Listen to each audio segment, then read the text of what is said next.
नाज़रीन अस्सलाम वालेकुम। नाज़रीन, जैसा कि आप टेलीविजन की स्क्रीन से देख चुके होंगे, अब से चंद घंटे पहले वज़ीर आज़म पाकिस्तान जनाब इमरान खान साहब ने एक बहुत ही पुरवकार तकरीब में इस्लामाबाद के आगे पीछे इस्लामाबाद कैपिटल टेरिटरी में जो ज़मीन है उसकी डिजिटलाइजेशन और कैडिस्ट्रेशन के हवाले से उन्होंने एक प्रोजेक्ट की इनाग्रेशन की। और मैं थोड़ा सा आसान लफ्ज़ों में आपको बता दूँ कि वो कह ये रहे हैं कि जो ज़मीन है पाकिस्तान में वो प्रॉपरली डिमार्केटेड नहीं है और अब ऐसी कंप्यूटर डिजिटलाइजेशन होगी जिसे कैडिस्ट्रेशन कहते हैं, जिसके नतीजे में ज़मीन को आप अपने कंप्यूटर के ऊपर बैठ के कंप्यूटर स्क्रीन में उसको देख सकेंगे कि ये रकबा कहाँ है। ये पाकिस्तान दुनिया के मुल्कों में है जहां ज़मीन का रकबा जो है उसकी प्रॉपर डिमार्केशन नहीं है और यहां पर 50 बरस या 100 बरस तक शामिलात वर्सेस मलकियत की बहस जो है वो अदालतों में चलती है। और ये बहुत अच्छी बात वज़ीर आज़म पाकिस्तान ने की है, इस पर हुकूमत की आप बड़ी तारीफ़ कर सकते हैं। लेकिन दूसरी तरफ हम ये देख रहे हैं कि हुकूमत अपनी तमाम इन पॉलिसीज़ और अच्छे अच्छे ख्यालात और आइडियाज़ को इम्प्लीमेंट कैसे करेगी जब हुकूमत की गवर्नेंस के जो टूल्स हैं उनके ये हालात हैं कि एक दिन पहले हमने देखा कि पंजाब में 7वां इंस्पेक्टर जनरल पुलिस आ चुका है। और ऐसा नहीं है कि 70 बरस हो गए हैं हुकूमत को या 20 बरस हो गए हैं, ये 3 बरसों में 7वां आईजीपी पुलिस आ चुका है और वहां पे 5वां या 6ठा चीफ सेक्रेटरी आ चुका है। तो टूल्स तो है ही नहीं हुकूमत के पास गवर्न करने के, तो कैसे हुकूमत अपने खूबसूरत जो ख्वाब हैं उनको ताबीर कर सकेगी। इस हवाले से बहुत डिटेल से आज हम बात करेंगे। लेकिन उससे पहले एक दूसरी चीज़ है कि पाकिस्तान का जो जुडिशल और लीगल सिस्टम है वो अब पूरी दुनिया के सामने, पाकिस्तान के लोगों के सामने भी मजाक बन चुका है। लेकिन जो अरबाब इख्तियार हैं जो इस सिस्टम को रन करते हैं, जिसमें पाकिस्तान की बार एसोसिएशंस हैं, अहम वकला हैं, उनकी तंजीमें हैं, उनको बिल्कुल इसका एहसास नहीं है कि उनका जो एक फेलियर ऑफ कंट्रोल है जुडिशल प्रोसेस में।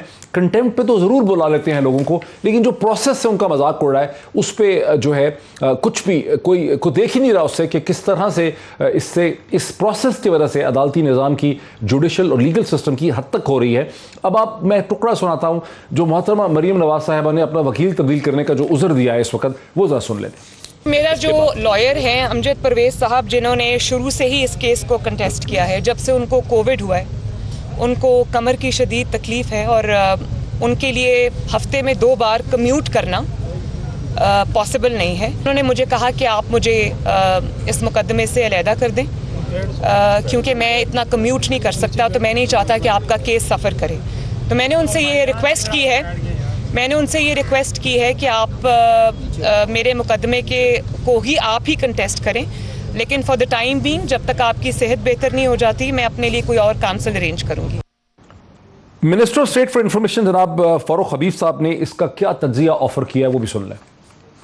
ये इल्तवाओं के पीछे छुपना, ये डिलेइंग टैक्टिक्स के पीछे छुपना, ये शरीफ खानदान का पुराना वतीरा है। जब भी इनकी करप्शन के ऊपर सवाल होता है, जब भी एहतसाब की बारी आती है, ये बीमार हो जाते हैं। पहले ये सुना था नवाज शरीफ बीमार हो गए, कभी शहबाज शरीफ बीमार हो गए, कभी मरियम सफदर बीमार हो जाती हैं, लेकिन आज पता चला कि आज वकील भी बीमार हो गए। कह रही है मुझे 1 महीने का वक्त दिया जाए। वो 3 साल गुजर गए हैं। 18 जुलाई की आपकी अपीलें हैं 2018 की, आज सितंबर 2021 चल रहा है, 3 साल से ज़ायद गुजर गए हैं। आप अपनी अपीलों के ऊपर क्यों फैसला नहीं करवाना चाहते? क्योंकि आपको पता है कि आपने चोरी की हुई है। नाज़रीन, यहीं से हम अपनी बहस का आगाज़ करेंगे कि पाकिस्तान का जो क्रिमिनल जस्टिस सिस्टम है, जिसके हवाले से हमने पहले भी कई दफ़ा बात की और इसमें कोई सिर्फ पाकिस्तान के वकला, बार एसोसिएशन सभी इस सूरत हाल के लिए जिम्मेदार हैं। ये है क्या सूरत हाल? मैं अपने गेस्ट आपसे इंट्रोड्यूस कर देता हूँ, फिर उसके बाद मैं एक और भी इसमें चीज़ इंट्रोड्यूस करता हूँ। मुझे ज्वाइन कर सकेंगे आज के इस प्रोग्राम में साबिर शाकिर साहब, जो सीनियर पॉलिटिकल एनालिस्ट हैं, सहाफ़ी हैं, अपना प्रोग्राम भी करते हैं वीडियो लिंक के जरिए। मुझे ज्वाइन कर सकेंगे प्रोमिनेंट सहाफ़ी, very warm welcome to him. मुझे ज्वाइन कर सकेंगे जनाब हफीजुल्लाह नियाजी साहब, जो कॉलमिस्ट हैं, पॉलिटिकल एनालिस्ट हैं, वो भी मुझे एक वीडियो लिंक के जरिए लाहौर से ज्वाइन कर सकेंगे। और मेरे तीसरे जो पार्टिसिपेंट हैं प्रोग्राम के अंदर थ्रू आउट, वो हैं सईद काजी साहब, जो सहाफ़ी हैं, जर्नलिस्ट हैं, पॉलिटिकल कमेंटेटर हैं, टेलीविजन की निस्बत से भी आप उन्हें जानते हैं। लेकिन इससे पहले कि मैं तीनों गेस्ट की तरफ चलूँ, मुझे ज्वाइन कर रहे हैं चंद मिनट के लिए, शुरू में ही मैं बात करूँगा जनाब राजा आमिर अब्बास साहब के साथ, जो सुप्रीम कोर्ट ऑफ पाकिस्तान के वकील भी हैं, जानी पहचानी शख्सियत हैं, नैब के डिप्टी प्रोसिक्यूटर जनरल रह चुके हैं। राजा आमिर अब्बास साहब, अस्सलाम वालेकुम। वालेकुम सलाम। राजा साहब, मेरे हाथ में एक ट्वीट है जो मिर्ज़ा शहजाद अकबर साहब ने किया है, जिनसे आप वाकिफ़ हैं। मैं ट्वीट आपको पढ़ के भी सुना देता हूँ। वो ट्वीट ये कहता है, इसी चीज़ के ऊपर जो मरीम नवाज साहब ने अपने वकील तब्दील करने का उज़र दिया है। उन्होंने कहा, what a drama, first laid on last hearing 1 September, the lawyer is in general adjournment, is on a general adjournment, whereas same lawyer appeared in Accountability Court Lahore on 31st August. Today she fires the lawyer, delaying tactics and misleading the court. What will it achieve? Courts must not allow delaying tactics. Urdu में बता दूं जो अंग्रेजी में समझ सकते हो कि पहले उन्होंने 1 सितंबर को मोहतरमा मरियम नवाज साहिबा ने कहा कि वकील जो है वो एक जनरल एडजॉर्नमेंट में है, इस वक्त हाजिर नहीं हो सकता। हालांकि उससे 24 घंटे पहले वही वकील जो है लाहौर के अंदर एक और अदालत में पेश हो गया। अब उन्होंने उस वकील को फारिग कर दिया है और ये दर हकीकत डिलेइंग टैक्टिक्स हैं अदालतों को मिसलीड करने के लिए, और अदालतों को चाहिए कि इन डिलेइंग टैक्टिक्स की इजाज़त ना दें। अब राजा आमिर अब्बास साहब, आपकी उम्र गुजर गई अदालतों के साथ और वकालत के साथ और बार एसोसिएशन के साथ, ये सिर्फ इसके लिए रिस्पॉन्सिबल है कि आपकी सारी वकला बरादरी जो है उसकी एथिकल और मॉरल कंडीशन जो है वो ये है कि किसी केस का आप लोग फैसला नहीं होने देते। यानी यहां पर 15-15, 20-20 साल तक डिलेइंग टैक्टिक्स होते हैं। नवाज शरीफ साहब लंदन बैठे हैं, वो चले गए हैं, अब अदालत ने एक फैसला कर दिया है कि जब आएंगे तो उनकी अपील सुनी जा सकेगी। क्या है, हमने क्यों इस पूरे प्रोसेस को एक जोक में कन्वर्ट कर दिया? डॉक्टर साहब, इट्स अ वेरी अनफॉर्चुनेट और एक आयरॉनिक सी बात है कि ये हमारे सिस्टम में वाकई ही इस तरीके से रच बच चुका है कि जो वकला का, तंजीमों का कंट्रोल है, या जो लॉयर्स के जत्थे होते हैं, या जो फिर अदालतों ने एक स्ट्रिक्ट एक्शन लेना होता है। मुझे 30 साल गुजर चुके हैं इस प्रैक्टिस करते हुए। हमने देखा है जो क्रिमिनल अपील्स होती हैं वो हार्डली 2, 4, 6 पेशियों से ज्यादा कभी नहीं चलती।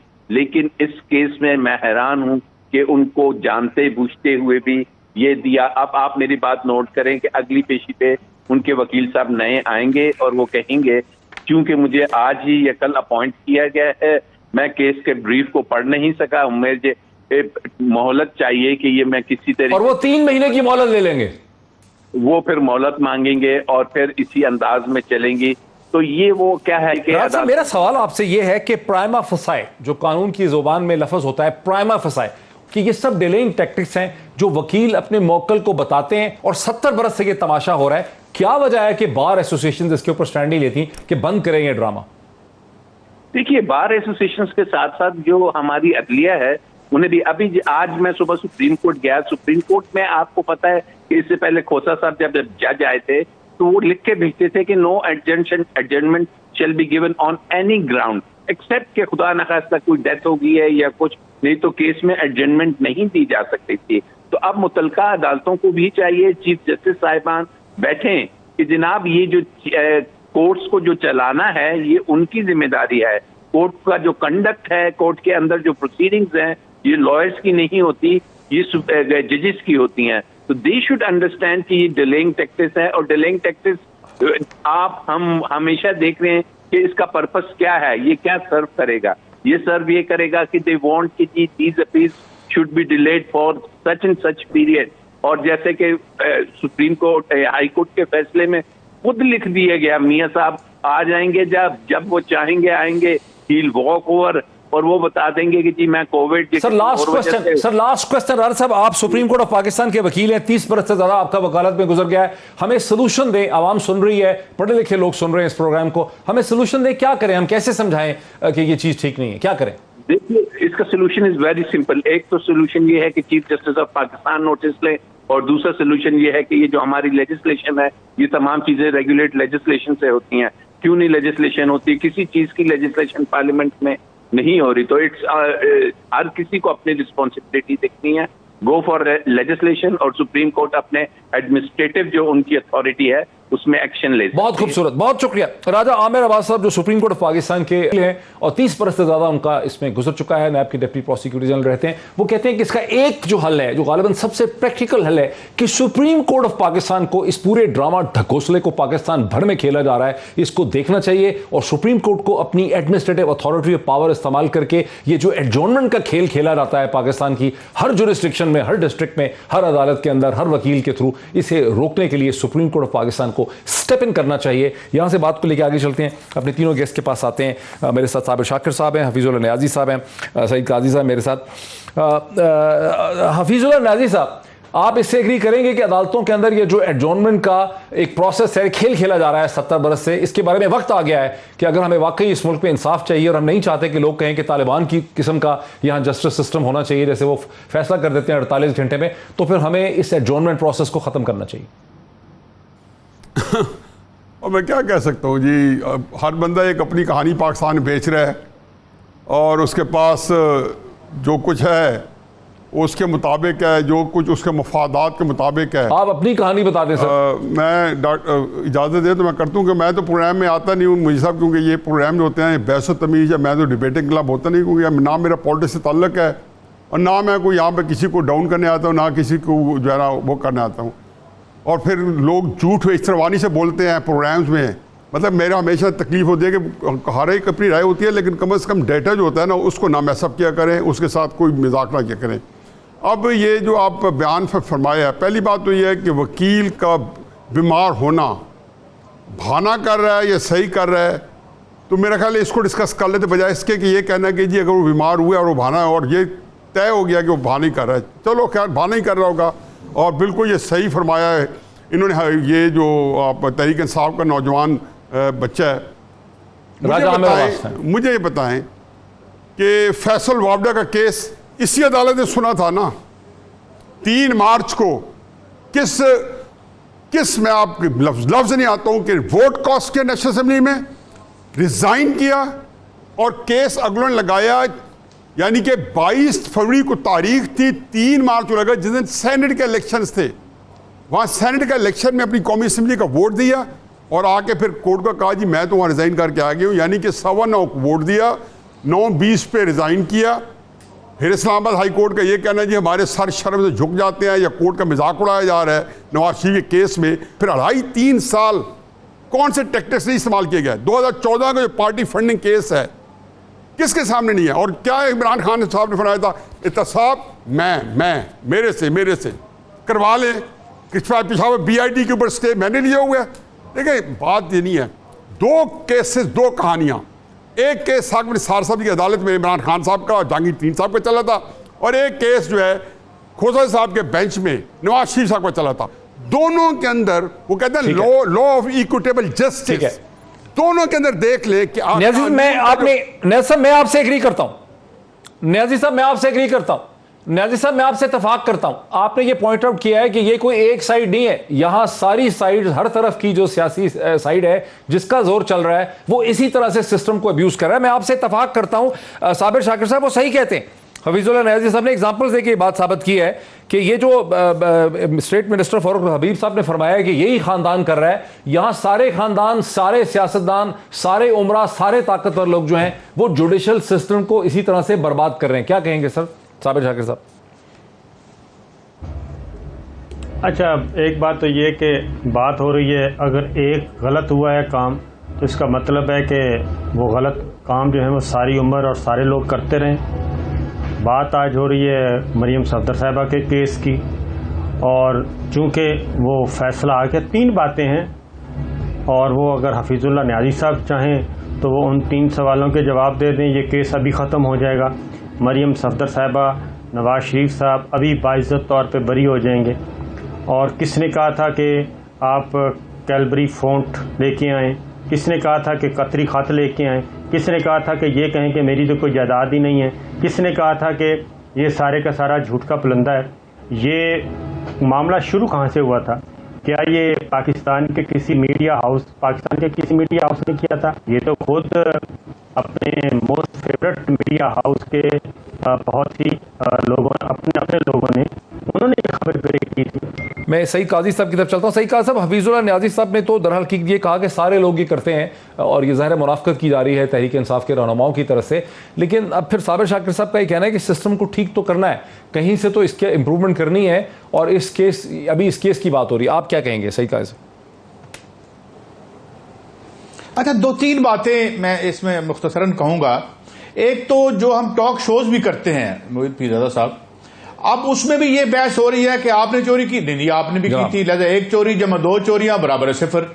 एक तो ये आर्ग्यूमेंट की मुझे आज तक समझ नहीं आती है। भाई पहले मुझे पाके पकड़ते हैं, मैं कहते हैं मोहित पीरजादा साहब को पहले पकड़े, वहां से शुरू कर दें, मेरे खिलाफ क्यों FIR है। एक तो है जिसे कहते हैं 2 wrongs do not make 1 right, लेकिन असल बात ये नहीं है, असल बात एक और है। असल बात यह है कि मिनहसुल तबका इस मुल्क की इशराफिया कानून के आगे नहीं आना चाहती। मुझे ये बताएं, ये इसी सुप्रीम कोर्ट में हमला नहीं हुआ? अगर आपको नैब बुलाती है तो पत्थर लेके आप नहीं गए और आपके साथ कुछ भी नहीं हुआ। अब बात यह है कि फिर हम ये बात मान लें जो किसी ने बड़े आदमी ने कही थी कि ये मकड़ी के जाले की तरह है इंसाफ, जिसको ताकतवर फाड़ के निकल जाता है और वो दूसरे। यार कभी हुआ ये हम सिविलियन के साथ ये क्यों होता है? अगर वो मुजरम नहीं है तो ये बड़ा जुल्म किया, जिस तरह आपने जुल्फकार अली भुट्टो को जो हम कहते हैं जुडिशियल मर्डर किया। अब सवाल क्या है? सवाल ये है कि एक टेप ही काफी है ये जानने के लिए मलिक कयूम के साथ जो गुफ्तगू थी उसकी सैफ उर रहमान की, और वो कैसे आगे से ऐसे बोल रहे थे जैसे ये मसला है। मसला ये है कि समाज को आपने बांट के रख दिया है। अभी मेरे साथ प्रोग्राम करने से पहले जो एतजाज अहसन साहब बैठे थे, उन्होंने उन फाजिल 5 जजों का बताया जिन्हें बाद में सेनेटर बनाया गया, एक को प्रेसिडेंट बनाया गया। एक मेरी मोहतरमा बहन जो है वो मेहर, क्या नाम है, उन मेहर के प्रोग्राम में वो क्या कहा था सजाद अली शाह साहब ने कि उनको क्या ऑफर हुई, अपने कहे प्रोड्यूसर को कि वो वीडियो निकाल के ले आए।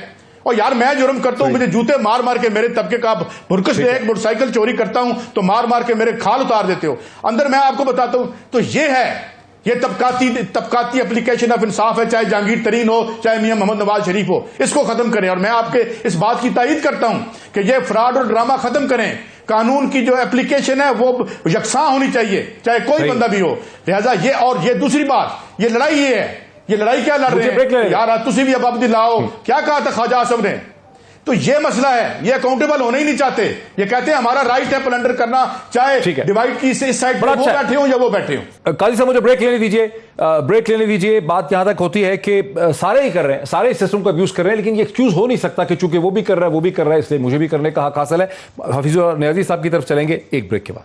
नाज़रीन वेलकम बैक। मेरे साथ हैं जनाब साबिर शाकिर साहब, हफीजुल्लाह नियाजी साहब, सईद काजी साहब। बात यहाँ पे ख़त्म हुई। हफीजुल्लाह नियाजी साहब आपसे शुरू करता हूँ कि आपने ये इस्तदलाल था आपका आर्गूमेंट ये था कि ये पीटीआई के मिनिस्टर्स जो हैं ये मुनाफिकत कर रहे हैं बिकॉज ये खुद भी इनके सारे लोग जो हैं इसी तरह से कोर्ट से एडजॉर्नमेंट लेके प्रोसेस को अब्यूज़ करते रहे हैं, उसको लटकाते रहे हैं। लेकिन आपके अलावा तो दोनों पार्टिसिपेंट्स हैं, उनका कहना ये है कि माना कि सारे ही शराफिया जो हैं अब्यूज़ कर रहे हैं, लेकिन कहीं तो इस अब्यूज़ के प्रोसेस को ख़त्म करना है। क्या ये डिफेंस तो नहीं हो सकता कि अगर फैसल वाडा ने किया था तो मरियम नवाज को भी यही हक हासिल होना चाहिए? मेरा ख्याल है कि मैं तो पत्नी काजी साहब बहरहाल बहुत अच्छी तरह मेरी बात समझ लेते हैं और उन्होंने क्या समझा, और काजी साहब बहुत माशाल्लाह मुझसे ज़्यादा समझदार आदमी हैं। मैं तो सिर्फ ये कहा है कि आपने फ़र्क हबीब का स्टेटमेंट जो पढ़ के सुनाया था और वो बड़ा स्कैथिंग रिमार्क था, तो मैंने उनको बताया स्टेटमेंट तो मैंने पढ़ के सुनाया उसका। जी हाँ, मैं उसके फिर मैं थोड़ा सा डॉक्टर साहब मिर्ज़ा शहजाद अकबर का नहीं, मैं वो फ़र्क हबीब का उससे पहले आपने इंट्रो में शायद सुनाया है या मुझे ये लगा सुनाया था। अच्छा, और फिर शहजाद अकबर भी नेचुरली वो ये कि बिल्कुल दोनों को सुनाया मैंने, एक का ट्वीट पढ़ा और एक का वीडियो सुनाया। दोनों ही तहरीक इंसाफ के साथ गोडे गोडे मुंसलिक हैं। आप ज़रा थोड़ा सा ज़रा हौसले से सुन लें कि हमारे दोस्त यहाँ बैठे हैं, उन्होंने कहा जी कि 3 सवालों के जवाब देते हैं। एक तो उन्होंने कहा जी कैलिबरी फ़ोन, उनका मतलब ये था कि कैलिबरी फ़ोन जो है जब मरियम नवाज साहिबा ने जो यूज़ किया तो उस वक्त यूज़ में नहीं था। अब तो इसकी पहले तफसील सुन लें, क्योंकि आपका हालांकि टॉपिक नहीं है, लेकिन चूँकि उन्होंने 3 क्वेश्चन बड़े पर्टिनेंट किए और अगर मैं उन्हें एड्रेस नहीं करता हूँ तो ये समझ जाएगा कि ये जो हमने एक मसखरापन शुरू किया हुआ एक अरसे दराज से, तो शायद ये किसी सिक्का राय जो वक्त ना बन जाए। अब इसका जो था एक्सपर्ट था जिसको यहाँ पे इन्होंने वीडियो लिंक के ज़रिए विटनेस स्टैंड में खड़े किया, उसका नाम है रॉबर्ट रेडली। रॉबर्ट रेडली के जब किया तो जहाँ सोलिसिटर पाकिस्तान की तरफ से गया, वो राजा अख्तर, एक और चीज़ है कि वो नैब वो जो JIT के जो हेड था उसका वो फर्स्ट कज़न है, उसको केस दिया क्लैश ऑफ इंटरेस्ट में, अभी उसको नहीं ले रहा हूँ। जब उससे वकील ने कोर्ट के अंदर जब ये हो रहा था तो वकील ने जब उसको कहा, जो सलमान राजा की क्या नाम था नवाज शरीफ का, हारिस साहब ने पूछा कि ये कब से यूज़ में है, तो उसने कहा जी 2005 में यूज़ में। उसने कहा कितना यूज़ में? उसने कहा हज़ारों की तादाद में यूज़ में था। लेकिन इसके ऊपर ये नहीं है कि हमारे पास इंफॉर्मेशन नहीं है। मैं हमेशा कहता हूँ पाकिस्तान में 2 नौइयतें मैंने देखी हैं। एक नौइयत मैंने देखी है कि लोग जाहिल हैं और जाहिल है तो बदनीयत। और मैं 2 बातें और कर लूँगी, वजाहत कर दीजिए नियाजी साहब। कमर्शियल यूज में नहीं था ना, कमर्शियल यूज में नहीं था, टेस्ट ट्रायल में था। आप देखिए, अब मैंने बता दिया ना, अब मैं उसमें मजीद आपका टाइम नहीं निकलेगा। एक स्टेटमेंट में आपको डॉक्टर साहब एक और बात भी सुन लें, मैं आपको पूरा पढ़ के सुना देता हूँ कोर्ट के अंदर। मैं जहाँ से इजाजत दें चलो आप इनसे बात करा लें क्योंकि इन्होंने मुझे बात की थी। अब आप यही मुझे मसला ये है कि जब आप न्याजी साहब बात कंप्लीट कर लें, बिकॉज हमारी न्याजी साहब साबिर शाकिर साहब, मैं बात आप मुकम्मल कर लें, फिर मैं साबिर शाकिर साहब की तरफ आता हूं। सुने जी अच्छा बताएं। मैं कहता हूँ न्याजी साहब एक बात सुन लें, उसके बाद हाँ न्याजी साहब, अकरम शेख साहब ने क्या कहा था कि ये तो अकरम शेख साहब और दूसरे और वकील थे, कोर्ट रूम में जाके वो मुकर गए थे कि जनाब ये तो पता नहीं कहाँ से ये तो अचानक मेरे सामने आया है, मुझे तो इसका पता ही नहीं है।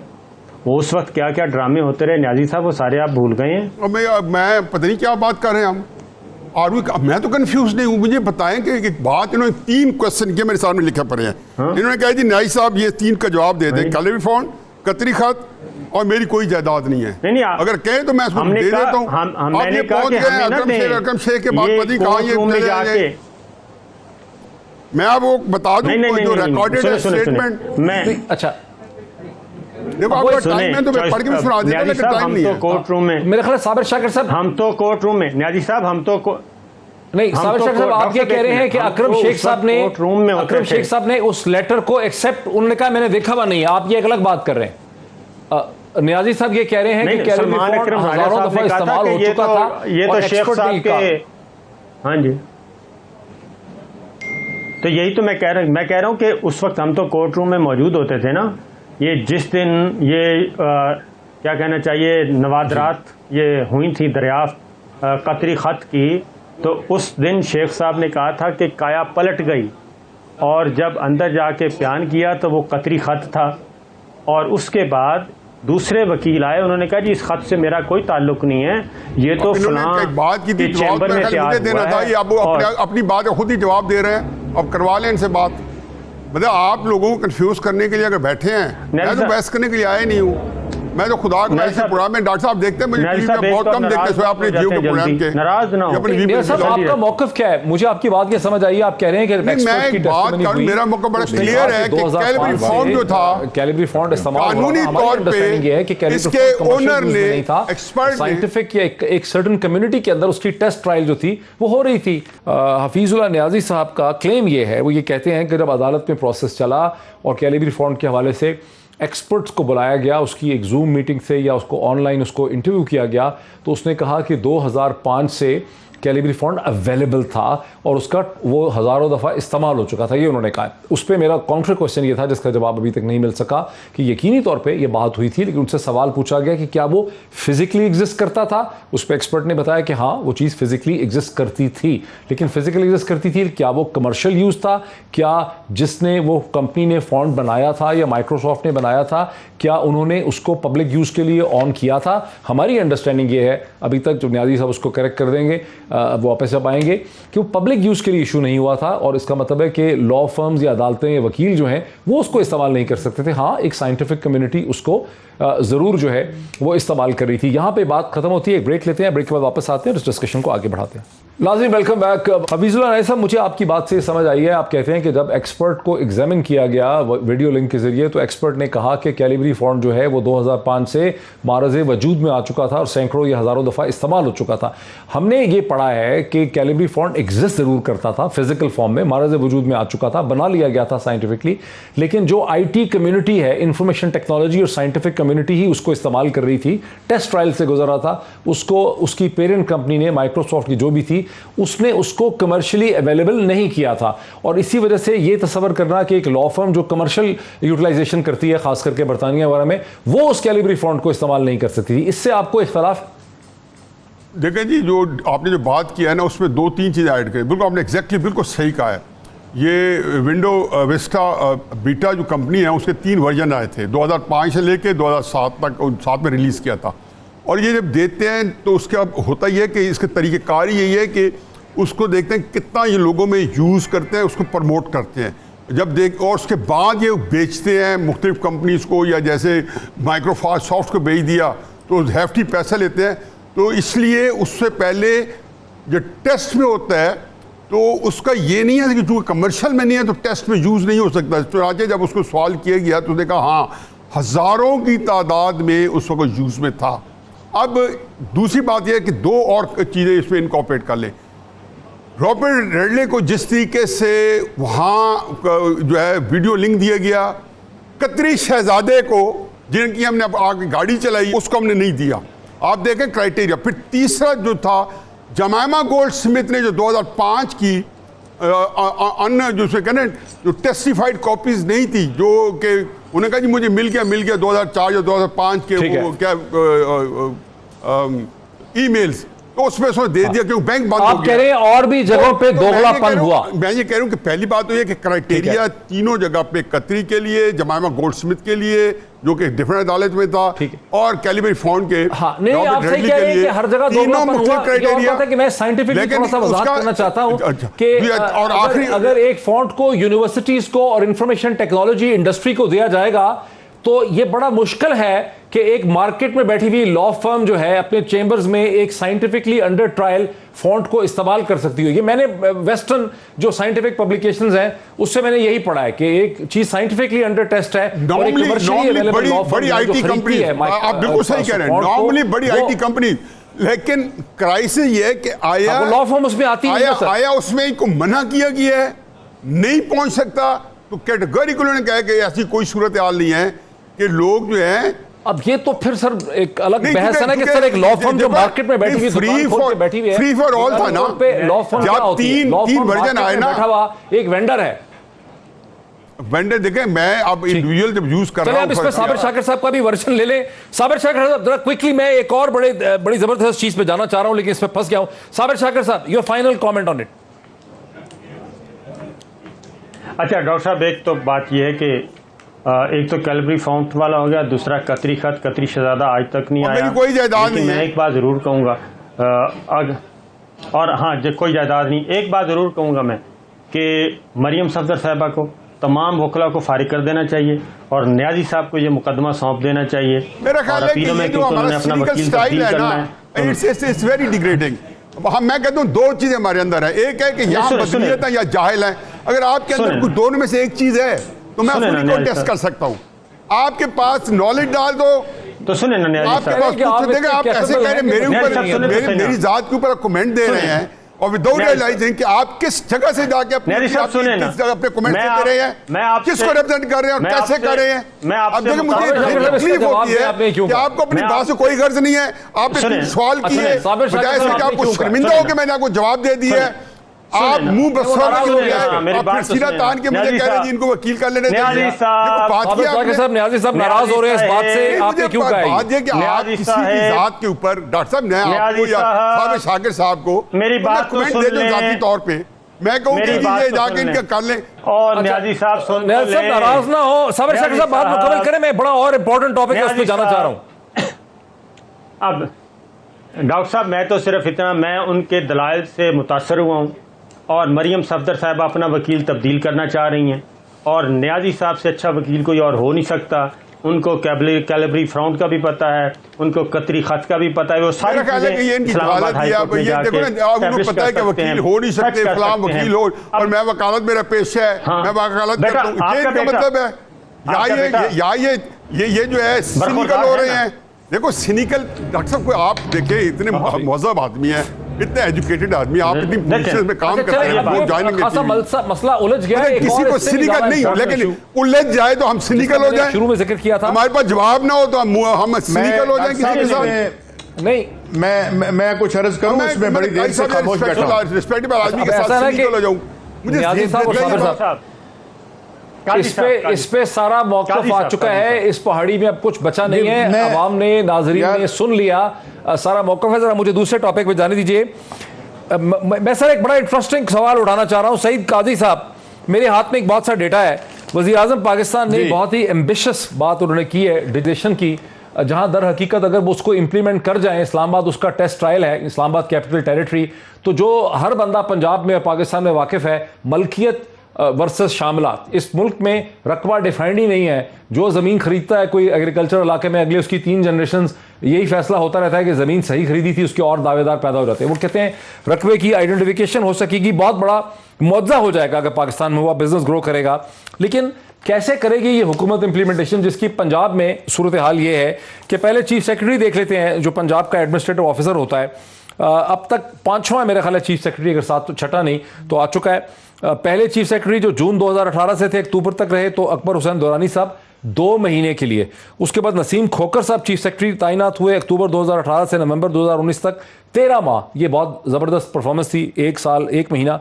उसके बाद आजम सुलेमान साहब चीफ सेक्रेटरी लग गए, नवंबर 2019 से अप्रैल 2020 तक 6 माह उन्होंने सर्वाइव किया। उसके बाद जवाद रफ़ीक मलिक साहब जो हैं वो अप्रैल 2020 से सितंबर 2021 तक, यूं उन्होंने 19 महीने मुकम्मल किए। ये भी बहुत इंप्रेसिव परफॉर्मेंस है पीटीआई में किसी की, और अब कामरान अली अफजल आ गए। लेकिन जब हम आईजीपीज़ की तरफ आते हैं तो सूरत हाल बहुत ही पतली हो जाती है, बहुत ही परेशान कुन हो जाती है। कलीम इमाम जो हैं उन्होंने 3 महीने सर्वाइव किया, जून से लेकर सितंबर 2018 तक। उसके बाद मोहम्मद ताहिर जो हैं उनका 2 महीने, ये 1 महीने सर्वाइवल है, सितंबर से लेकर अक्टूबर 2018 तक। फिर 15 अक्टूबर से 17 अप्रैल तक अमजद जावेद सलीमी साहब 6 महीने उन्होंने सर्वाइव किया। आरिफ नवाज खान साहब बन गए अप्रैल से लेकर नवंबर 2019 तक, 5 महीने बमुश्किल उन्होंने निकाले। शोएब दस्तगीर साहब ने बड़ा सर्वाइव किया, बहुत पढ़े लिखे आदमी थे, हमने उनका इंटरव्यू भी किया, 11 माह उन्होंने सर्वाइव किया। उनके बाद जब उनको फारिग किया गया तो इनाम गानी साहब आए, लगता था वो रहेंगे, 12 महीने बाद वो भी फारिग हो गए हैं। सईद काजी साहब, अगर इमरान खान और पंजाब का सूबा ये किसी चीज़ को, यानी कोई गवर्नेंस का टूल ही इनके पास नहीं है, कोई स्टेबिलिटी नहीं है, ये कैसे इंप्लीमेंट करेंगे प्राइम मिनिस्टर जो ख्वाब हमें दिखाते हैं? देखिए, पहली तो जो इमरान खान साहब ने बात की थी और उनसे सरजद हो गई थी या उन्होंने की थी, लेकिन दयानतदारी पर मबनी थी, मैं अप्रिशिएट करता हूं। उन्होंने कहा कि यार बहुत सी चीजें थी हमें जिसकी समझ नहीं थी, एक बात। दूसरी बात ये समझे कि मैं आपको ये जो रियासत और ये जो सिस्टम है ना, ये 2018 तक बिल्कुल ठीक चल रहा था, सारे प्रोसीजर इन प्लेस थे, हर किसी को पता था किस ठेके के कितने पैसे पकड़ने। उसके बाद भी बदला कुछ नहीं है, मगर थोड़ा सा एक दयानतदारी का तड़का आया तो पता चला कि यहां हो क्या रहा था। यहां पे आपका एक एमएनए जो कि एक या एमपीए वो इंटरव्यू किया करता था कि जी किस पोस्ट पे किस बंदे को बिठाना है, और वो मौसूफ जो है वो सीएम साहब के फरजंद अर्जुमंद थे। और अभी थोड़ी देर पहले हम बहस कर रहे थे, मेरे 2 बड़े बैठे हैं, मैं इनसे सीखता हूं। हमें ये जानना, ये मेरे लिए राज है, मेरे लिए या आप सबके लिए, कि नवाज शरीफ, इमरान खान या जरदारी कितने दयानतदार या बददयानत लोग हैं। Do we need to discuss this at all? अब आ जाते हैं आपके सवाल की तरफ। अभी तक मेरे साथ भट्टी साहब खबरें देते थे, बहुत से जो ब्यूरोक्रेट है वो रिपोर्ट शहबाज शरीफ साहब को कर रहे होते हैं कि यार किधर फिरना आ जाना। हर चीज कंप्रोमाइज्ड है। यहां पे मुझे बताएं, यहां पे कब कौन सी तारीख है यहां पे कि आपने ब्यूरोक्रेट को इसलिए किसी पोस्ट पे लगाया हो कि वो दयानतदार है? यहां पे जो है पुलिस मुकाबले करवाते रहे आप, जराइम पेशा लोगों को आप ब्यूरोक्रेसी में लेके आए। और अब इसमें मैं कौन सा तेजाब डालना था इमरान खान ने? Why I was of the view and I pointed this out just in front of Imran Khan sahab कि भाई कोई नहीं आनी चेंज 2013। लेकिन दुनिया हमजा सेलेक्ट करता था, लोग ज्यादा सर्वाइव करते थे। अब कौन सेलेक्ट कर रहा है कि सर्वाइव नहीं होता किसी सिविल सर्वेंट का? उसकी एक वजह है, उसकी वजह यह है कि इमरान खान ऊपर बैठा हुआ है अपने, और उसके नीचे एक बोसीदा गला सड़ा रियासती ढांचा है जिसमें एक आदमी पे एतबार करता है, फिर पता लगता है ये भी भी कटवा है बंदा, क्योंकि यहां आवे का हवा बिगड़ा हुआ है। यहां पे बिजनेस एज यूजुअल था, करप्शन और सब कुछ। खान नहीं बदल सका, कैसे बदल सकेगा? सरमायादारी निजाम, यहां बोल्शेविक इनकलाब करके आया था। बात ये नहीं है, बात ये है कि ये क्या है, ये ड्रामा इसलिए चल रहा है कि यहां पे आपने एकदम से जो है वो कर दिया। एक रिपोर्ट निकली तो पता चला कि जो हमें फंड करता था यार उसको तो अंदर करना पड़ेगा। आईपीपीज की रिपोर्ट आई, खुदाबख्श अबू बकर खुदाबख्श की रिपोर्ट आई, बिल्कुल सब ठीक चल रहा था। बिलावजह इमरान खान आ गया बीच में और कहता है दयानतदारी भी करनी है और हमने सबको ठीक भी करना है। उसके बाद सारे इकट्ठे हो जाते हैं और फिर क्या होता है, जिस बंदे ने शुगर की कीमत के इजाफे के शाम को पैसे जेब में डालने हैं, उसका स्पोक्स पर्सन कहता है देखो जी चीनी भी महंगी होगी। They own 80% of the economy of this country. जो आपके जरा आने दीजिए, फ्रॉड और ड्रामा। मुझे जो बात समझ आई है साबिर शाकिर साहब, मुझे जो बात समझ आई है कि सईद काजी साहब ये कह रहे हैं, सईद काजी साहब ये कह रहे हैं कि सिस्टम बड़ा ख़राब है। इमरान खान यकीनी तौर पे ठीक तो उसको करना चाहते हैं, और आज भी बहुत ही ज़बरदस्त बात उन्होंने की है जो डिजिटलाइजेशन और कैडेस्ट्रेशन का, यानी रकबे को नक्शे पे देखा जा सकेगा, कंप्यूटर की स्क्रीन के ऊपर पहचाना जा सकेगा कि ये 4 मुरब्बा 4 एकड़ किसका है। लेकिन वो कर नहीं पाएंगे इम्प्लीमेंट। मेरा ये सवाल था, वो ये कहते हैं कि सिस्टम में गुंजाइश नहीं है। आपको क्या समझ आ रही है पंजाब में क्या हो रहा है? 7वां IGP, 6ठा चीफ सेक्रेटरी। मेरा ख्याल है कि कोई इनकी लाइन और लेंथ जो है वो सही नहीं हो रही, और वजह यह है कि ये 0 मीटर गवर्नमेंट थी, और अगर ये इनकी ना तजर्बाकारी कह रहे हैं आप, और वो ना तजर्बाकारी 3 साल के बाद भी अभी तक वैसे ही चल रही है, और जब तक आप इसी तरह ही समझें कि आप अपने कैबिनेट मेंबर तब्दील करना शुरू कर दें और उसके बाद कहें कि रिज़ल्ट सही नहीं आ रहा, तो वो रिज़ल्ट कैसे सही आएगा? नहीं, वो भी तो बड़ी दफा तब्दील हुए हैं वैसे। चीफ सेक्रेटरी, वो सुने, चीफ सेक्रेटरी डॉक्टर साहब, चीफ सेक्रेटरी और आईजी, ये दो जो हैं वो आपके विजन को लेके आगे बढ़ते हैं। और अगर आप चीफ सेक्रेटरी और आईजी पंजाब यानी कि पुलिस के आईजी जो हैं, वो दोनों अफसरान का तकर्रुर और अपने प्रिंसिपल सेक्रेटरी का भी, वो भी तीसरी सीट वो होती है, उन तीनों का आप अगर सही चॉइस नहीं कर सकते, चूज़ नहीं कर सकते, तो इसका मतलब है कि फिर कुछ गड़बड़ है। और ये अंडरस्टैंडिंग हो जानी चाहिए थी 3 सालों में 6 ऑफिसर जो हैं वो चेंज करना, और फिर ज़ाहिर है 6 माह के अंदर अंदर कौन रिजल्ट दे सकता है। और उसमें बुज़दार साहब के अपने मसाइल हैं। बुज़दार साहब से जब पूछते हैं तो वो कहते हैं नहीं, ये मरकज़ सारा कुछ कर रहा है और मरकज़ को जिम्मेदारी लेनी चाहिए। और जब आप मरकज़ से पूछते हैं तो वो मलबा डाल देते हैं बुज़दार साहब पे। तो ये गड़बड़ तो बहरहाल मौजूद है, और ये इसी वजह से अभी तक मामला सुलझ नहीं पा रहे। गड़बड़ बहरहाल है। बहरहाल मैं आ रहा हूँ हफीजुल्लाह नियाज़ी साहब की तरफ। उससे पहले मैं आप सबको और नाजरीन को मैं एक इसके बारे में जो एक बड़ा सौंबर आवाज़ में, बड़ी सैड सी आवाज़ में हमारे इंफॉर्मेशन मिनिस्टर जो हैं फवाद चौधरी साहब, उन्होंने इसको कैसे एक्सप्लेन किया है ये ट्रांसफ़र पोस्टिंग्स को, वो ज़रा मैं सुनाना चाहता हूँ, वो सुन लें। पॉलिसीज़ तो सियासी हुकूमत ने देनी होती हैं। अमेरिका में भी अगर आप देखें तो उनकी जो सारी, फॉर एग्जांपल जो लीडरशिप है वो हर 1.5 साल बाद 2 साल बाद चेंज हो जाती है। ब्यूरोक्रेटिक लीडरशिप और मिलिट्री भी लीडरशिप उनकी 1.5-2 साल से ज़्यादा का अरसा नहीं है। और ये पूरी दुनिया में इस तरह की चेंजेस जो हैं वो होती रहती हैं। सो ब्यूरोक्रेटिक चेंजेस आपकी पॉलिसी तय नहीं करती, आपकी जो पोलिटिकल लीडरशिप है पॉलिसीज़ वो देती है। हफीजुल्लाह नियाज़ी साहब, फवाद चौधरी साहब का कहना है कि अमेरिका में भी जो टॉप की पॉलिटिकल लीडरशिप है वो इंटैक्ट रहती है, उसके नीचे जो सेकेंडरी लीडरशिप होती है, जो ब्यूरोक्रेटिक हेड्स होते हैं, उनके रद्द-ओ-बदल और तबादले जो हैं होते रहते हैं, इससे फ़र्क नहीं पड़ता। देखिए जी, ज़ाहिर है कि कल से तरीक़े साहब यही कह रहे हैं। अब काई साहब ने जो एक फ़िक्र कहा है वो हरफ आखिर है कि कुएँ में से कुत्ता निकालो।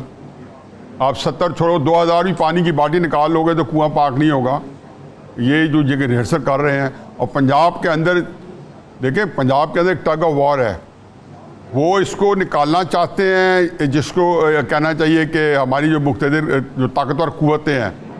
लेकिन इमरान खान साहब को मैं बड़ा क्रेडिट देता हूँ कि उन्होंने उनकी 4 दफ़ा सीरियस असॉल्ट हो चुकी है बुज़दार साहब को निकालने के लिए, और 4 दफ़ा इमरान खान साहब ने कमाल खूबसूरती से नाकाम बना दिया। चाहे वो नैब की तरफ से इशारा कनायतन हुआ कि उनको अरेस्ट किया जा रहा है 1-1.5 साल पहले, या दरमियान में चौधरी निसार का प्रपोजल, बात की परवेज़ साहब का प्रपोजल, राजा बशारत साहब का प्रपोजल, अलीम खान का प्रपोजल, ये सारे उन्होंने क्वेप किए हैं। लेकिन 4 दफ़ा और जो फुल अटेम्प्ट और 4 अटेम्प्ट अबॉर्ट हुई हैं, और फिर एक आधी अटेम्प्ट कर लें। देखिए, मैं एक आखिरी बात कहूँगा कि मुझे तकलीफ़ होती है कि जितना हमने इस गवर्नमेंट ने ढंढोरा पीटा था करप्शन के ख़िलाफ़, तो यकीनन कम से कम इसके ऊपर अपने दाग ना लगते।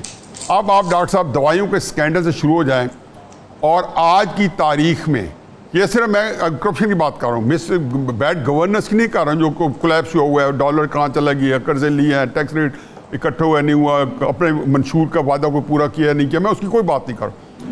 से लेके आज की ताज़ा खबर है कि बिजली के बिल में गरीब आदमी को रॉब करने के लिए 30 दिन की बजाय 32 दिन, 33 दिन, 34 दिन, 37, ताकि वो स्लैब से निकल जाए। और पता चला कि जो डिस्ट्रीब्यूशन कंपनीज हैं उन्होंने अरबों रुपए किए। जिस आप यकीन जानो कि अल्लाह ताला को सामने रखें और किसी दिन सारी हुकूमतों के करप्शन के स्कैंडल निकाल, इमरान खान की भी, नवाज शरीफ की, जरदारी साहब की भी, और उसमें जो जिस तरीके से गैस, पेट्रोल, चीनी, आटा, जितने स्कैंडल 3 साल में इस हुकूमत के करप्शन के बने हैं, मतलब BRT पेशावर जो जितने हैं वो चलो पिछले उनकी सूबाई हुकूमत के हैं। तो मैं तो मेरा ख्याल है कि मैं आखिरी कवर ले लूँ सईद कादी साहब का, मेरे पास 1 मिनट से भी कम है। सईद काजी साहब, your last comment before I close. देखें, बात यह है कि ये ठीक बात, जब मैं ये कहता हूं कि कुत्ता निकालें तो मैं कहता हूं निजाम को बदलें, मैं किसी पर्सन की तरफ रिफर नहीं कर रहा। और दूसरी बात यह है कि हम जो है ये भी बंद कर दें ना आयली मुकाबला बदयांती कि बदयांती is preferred and better than ना आयली। सिस्टम है, रूबा जवाल है, दुनिया में है। आज ट्रंप भी जो बाइडेन भी रो रहा था कि यहां अमीर आदमी टैक्सी नहीं देता, जो इमरान खान भी ये बात कह रहे हैं। There are issues, systemic failures हैं, प्रॉब्लम्स हैं, मगर एक बात याद रखें, कहानी आगे जानी है, इमरान खान से पीछे नहीं जानी। जी मोहित साहब, बहुत शुक्रिया। वक्त मेरा खत्म हो गया। शाकिर नियाजी साहब का, सईद काजी साहब का, इसी तरह राजा आमिर अब्बास साहब का इस डिस्कशन में शामिल होने को बहुत शुक्रिया। बहुत ही तेज और फास्ट पेस डिस्कशन आपने देखी। फैसला नाजरीन हमेशा की तरह आपका है। आज इतना ही, फिर आपसे मुलाकात होती है। बहुत शुक्रिया।